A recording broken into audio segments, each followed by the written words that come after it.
L'auteur parle d'une conférence sur les hommes miracles qu'il compte poursuivre car une heure était trop courte pour en parler en profondeur. Il mentionne les archanges, les Melchizedek et les avatars comme des entités qui jouent un rôle dans la préservation de la mémoire et de l'avenir de l'humanité. Les archanges sont les protecteurs du futur et réalignent périodiquement les individus sur leur chemin évolutif. Les Melchizedek sont capables de courber le temps, permettant à la conscience de voyager rapidement d'un point à un autre sans que la matière ne change. Enfin, les avatars aident les hommes à se souvenir de l'avenir en créant l'espoir. L'auteur explique que l'homme ne peut pas réellement changer le passé ou le futur matériellement, mais que le temps peut être courbé de sorte que la conscience puisse se déplacer plus rapidement à travers la matière. L'auteur souligne que ceux qui trouvent que le temps passe lentement reculent en réalité dans leur progression. Cette conférence aborde le concept du temps et de la conscience. Selon l'auteur, la conscience a la capacité de courber le temps et de se déplacer instantanément, tandis que le corps suit le cours normal du temps. Ainsi, lorsque le corps est malade, la conscience peut projeter son expérience vers l'après-guérison, laissant l'impression d'avoir perdu conscience pendant un certain temps. La mémoire est également abordée, avec la notion que chaque être humain est une mémoire du passé et que l'évolution de la conscience est le résultat de l'accumulation de ces mémoires.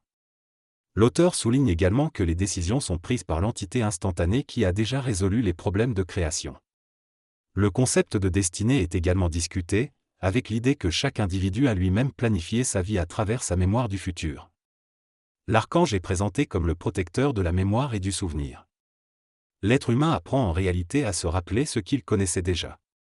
Pour accéder à cette conscience, il doit cheminer à travers les différentes mémoires. La souffrance est orchestrée par l'individu lui-même, dans sa quête d'évolution. Il existe une multiplicité de mémoires, représentées par différentes mains qui cheminent lentement vers l'intégration de la première main.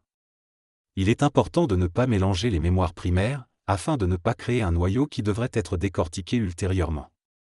Ces noyaux, appelés engorgements, surviennent périodiquement, notamment lors de cycles d'évolution où l'humanité peut avoir du mal à assimiler les nouvelles mémoires. Les prophéties sont une élaboration de mémoires futures oubliées.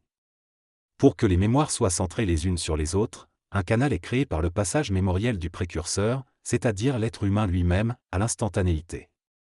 Les mécanismes tels que la souffrance, l'espoir, etc. servent à cimenter la conscience.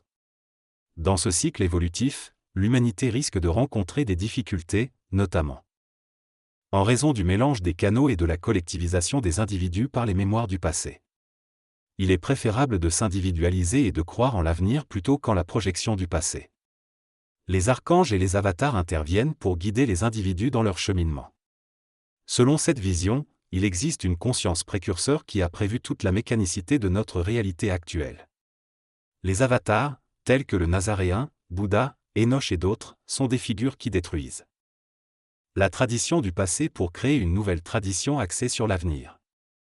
Cependant, certaines personnes, comme Michel de Nostredame et Edgar Cayce, sont en contact avec des forces archangéliques mais peuvent parfois dévier de leur mission. Le cheminement de l'humanité à travers les avatars semble collectiviser l'expérience humaine, mais chaque individu reste unique. Actuellement, il y a un marasme mondial de destruction et de perte de sécurité, engendré par l'homme lui-même. Cet égrégore de sécurité est attaqué par un avatar, ce qui crée un sentiment de désordre et de dégradation. Malgré les efforts pour améliorer les choses, la majorité du travail de l'homme contribue à cette impression de désintégration du système sécuritaire. Par conséquent, il est prévu que ceux qui travaillent actuellement et ont moins de 45 ans ne toucheront jamais de pension de vieillesse, en raison du nombre croissant de bénéficiaires et du manque de ressources. Ces exemples illustrent la mécanicité de la sécurité sociale qui s'érode. Il est question de l'assurance vie qui ne sera pas payée dans la majorité des cas, ainsi que du fait que souvent, ce sont ceux qui ne bénéficieront pas de cette assurance qui la paient. Cela est considéré comme un exemple de collectivisme social.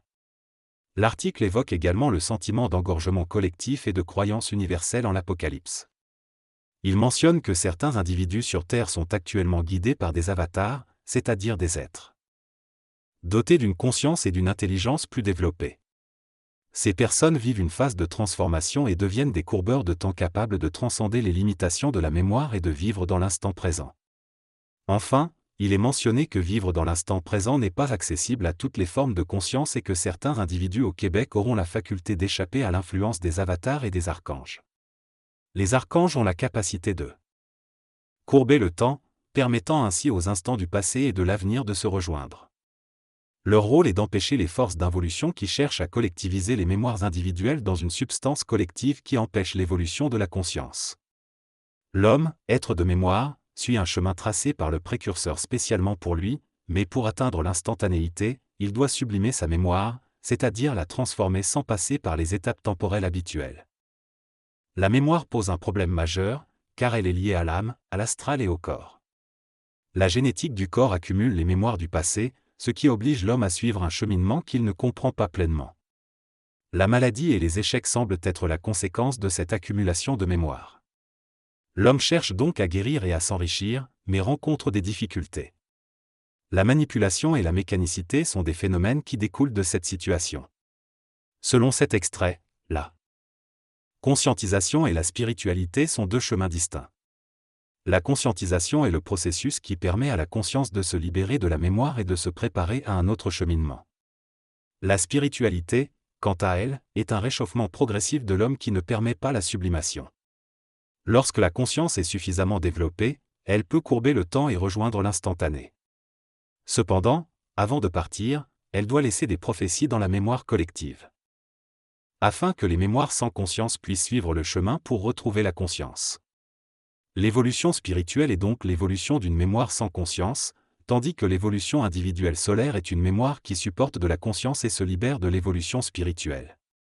Enfin, il est important de comprendre que nous sommes de la mémoire et non des êtres vivants, et que nos actions et choix sont prévus dans la mécanique de nos mémoires.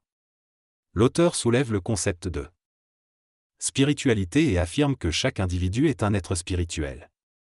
Il mentionne que les expressions de la spiritualité varient, que ce soit à travers la croyance en un prophète, en un maître ou en un avatar.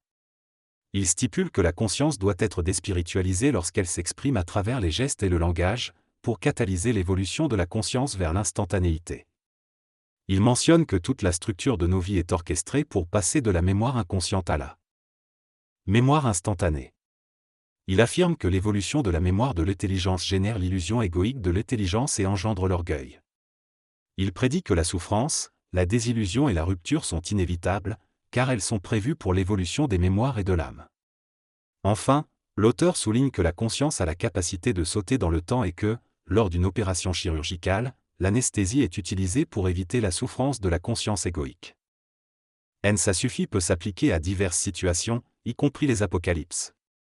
Toutefois, il ne s'agit pas de l'ego qui doit disparaître, mais de la conscience consciente de l'homme. Il est important de faire une pause et ensuite de revenir. Les sous-titres ont été réalisés par la communauté des Amara.org.